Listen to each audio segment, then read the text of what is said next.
Being powerful is a bit like being ladylike. So if you have to say you are, you probably ain't.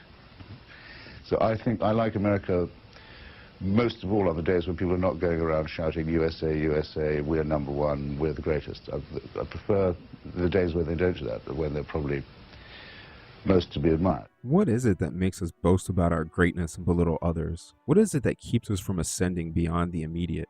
I cannot help but wonder what Hitchens would say today. It is a thought that somewhat haunts me as I stumble through communicating a similar belief of many before me, that we are brothers and sisters of the human race, with core values shared among us, which are hidden in the labels and divisions we create. And if you understand freedom, it's based on tolerance and nonviolence. So if it's tolerance, it should be bringing all kinds of people together, and that's following our Constitution. We shouldn't be fighting among ourselves, because we shouldn't be fighting in Washington. If we all take the same oath of office, where does the fight come from? Somebody is messing up somewhere. Libertarians proclaim reducing government interference because all Americans should be free to live their lives and pursue their interests as they see fit, as long as they do no harm to another. That peaceful, honest people should decide for themselves how to live their lives without fear of criminal penalties, and that the government's responsibility, if any, should be protecting its citizens from force and fraud. The ruling class has always taught and trained you to believe it to be your patriotic duty to go to war and to have yourself slaughtered at their command. The socialist soapbox calls for a classless society with communal ownership and perspective that is driven to enhance freedom, justice, and solidarity towards a goal of peace.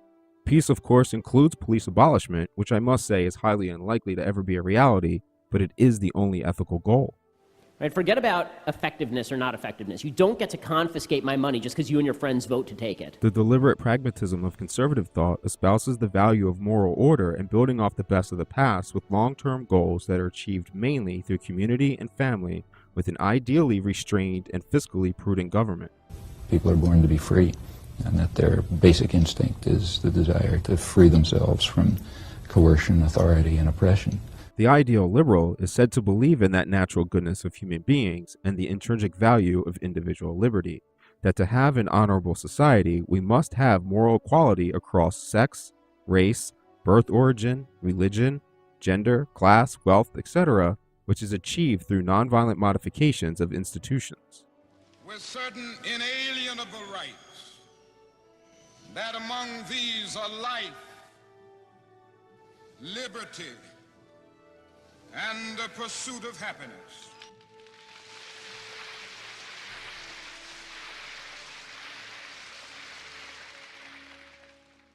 America, America, America. Cannot help but believe we have steered ourselves quite off course.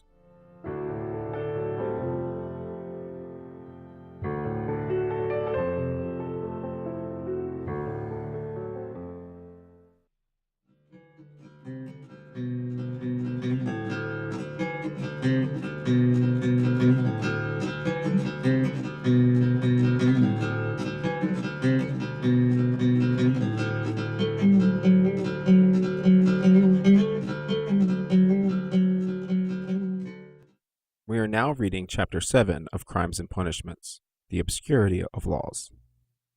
The most common interaction I have personally experienced with the obscurity of laws is likely to be the same for you. This was true before I was police, when I was police, and after being police. It is in operating a vehicle in the United States. Once it became my profession to understand vehicle law, I looked into it for the first time, and from that point on, I was always humored at the idea of a driver asking, "What are you pulling me over for?" "I don't know. Which one do you want to use? I followed you for about a mile, so I'm sure there's at least 10 violations in that time." It is absolutely impossible to operate a vehicle legally. Every cop can pull over any car legally, without question. The complexity of the law and the extent of violations to justify a stop is largely obscure to the citizenry.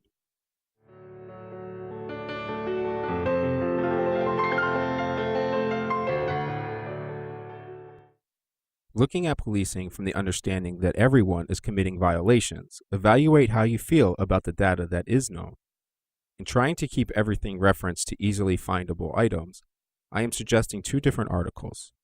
First is what the data really says about police and racial bias, by Kia Makarishi in Vanity Fair, which summarizes and links 18 academic studies, legal rulings, and media investigations.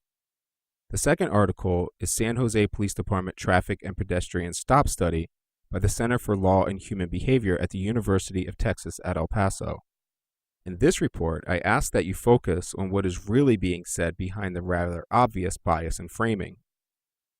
Right after we go over a little bit more about what the crimes and punishment in the 21st century essays are, we will get to the obscurity of laws.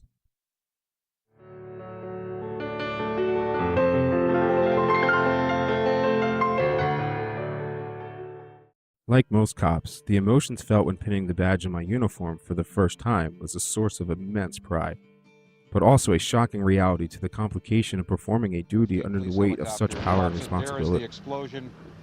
The callousness of veterans cops and the braggadocious masculinity of the streets are immature expressions of the generations of trauma enacted on our brothers and sisters from a system oppressing us all. My internal fights with policing, whistleblowing, scholarly endeavors, reform efforts, and politics have failed in exhausting fashion. And what I'm trying to say is that we are looking at people who are doing nothing new, and if we focus on the actions, then we can fix the things for next time. Because when you focus on people, we end up thinking we can chop the head off, they put a new person in and something will change. But if we don't focus on the methodologies and the institutions, then we will be totally missing somebody, put them in a prison cell, do the paperwork, go back out, and do it again. So what we really need is to change the incentives and disincentives so that no matter what the role, we're still going towards that objective that actually serves you. More occupation, more vehicles, if your answer continues to be violent, because we have to understand that everything about policing is inherently violent. I have come in there with authority and told you what you will do.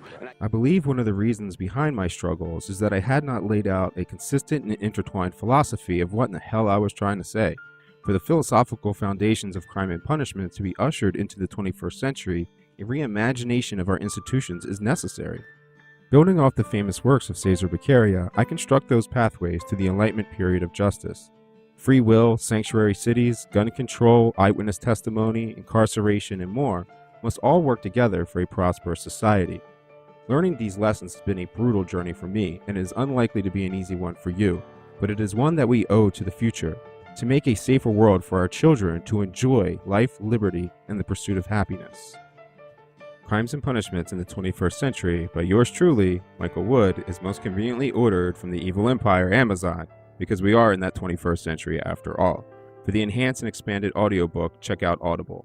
In the meantime, the philosophical half of Crime and Punishments, all 40-some chapters and then some, is being presented as a free podcast from iMember Media at imembermedia.com and will be available on all major platforms and direct from the publisher. Pause the video or see the links in the notes and prepare for the challenge and adventure of self-critical thought.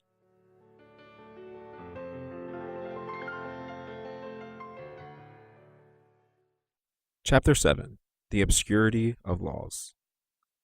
The interpretation of laws outside of legislation is a path to tyranny, and this extends to one of the byproducts of interpretation, obscurity. Vagueness can get into the law in a myriad of ways and demands vigilant monitoring.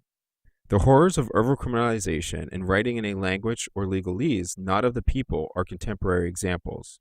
In 21st century United States of America, the effort has exceeded the warnings, and the laws are written in a language unknown even to the legislators who passed them. When legislation is understood by few, then those few are free to rule as they choose, for their perspective becomes the only one valid to a population ignorant of the meaning of the law. Interpretation makes tyrants of magistrates. Ambiguity is every bit as corrosive. The complexity of language, over-legislation, and antiquity makes the law secret in meaning. When meanings are obscure, the law becomes the prejudices and biases of select individuals. Under the umbrella of law and the codification of a society that claims to empower the people, the obscurity of law enables the elite to tyranny. Post-September 11, 2001, the United States Patriot Act was passed with a vague understanding of implications, and the 2,300 pages of the Affordable Care Act were utterly unknown to but a handful of legislators whom read, let alone understood. These are not concerns of the distant past. The only way to prevent this danger is to accept a legacy of reevaluation. A foundational legacy must be a cyclical framework of fluid adaptation and improvement, not the rules and traditions of the society at that time.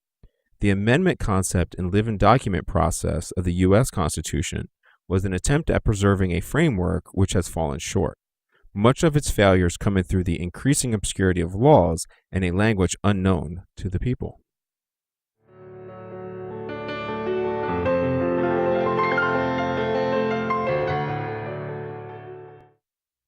Tune in to the next episode as we explore the proportion between violations and amends. The acceptance of revenge and punishment as the amends for violations is greatly disproportional, provides no reparation, and further stresses the societal fabric. Should one's life, liberty, and pursuit of happiness be the payment for your car being damaged? Really?